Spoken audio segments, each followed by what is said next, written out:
New developments. A new Arizona bill could change the charges people face for shooting a gun in city limits. That's right. Arizona legislators are considering modifying Shannon's law with lower penalties. Here's News 11's Garna Mejia with details. We don't think stupid should be a felony. A new Arizona bill could be changing the way those who fire their guns within city limits are charged. But let's face it, we're all people, we're all fallible, and accidents happen. New House Bill 2287 seeks to modify Shannon's law, which currently makes it a felony to discharge a firearm within city limits. Essentially, it was aimed at stopping celebratory gunfire within municipalities. There are exceptions to Shannon's law, including shooting at a gun range, firing in self-defense, or being more than a mile away from an occupied structure. Shannon's law was passed in 2000, riding on a wave of public support.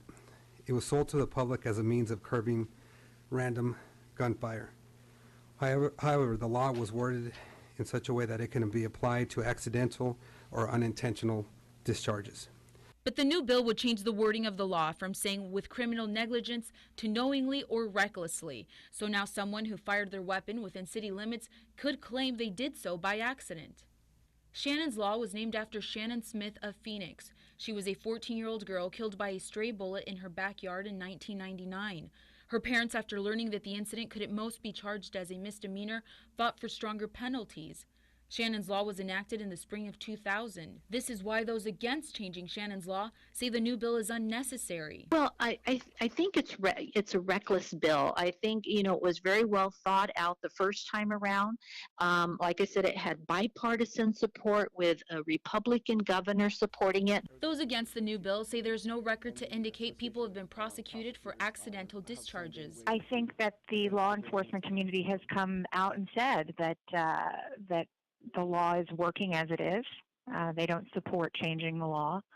And when they say that they're not prosecuting people for accidental discharge, it begs the question, why change the law? People need to be careful about shooting a gun up in the air. For News 11, I'm Garna Mejia. Garna, thank you. The bill also proposes reducing no-fire zone limits from a mile to a quarter mile of an occupied structure. House Bill 2287 is up next for a vote in the State House. Representative Fernandez tells us that could be as early as next week.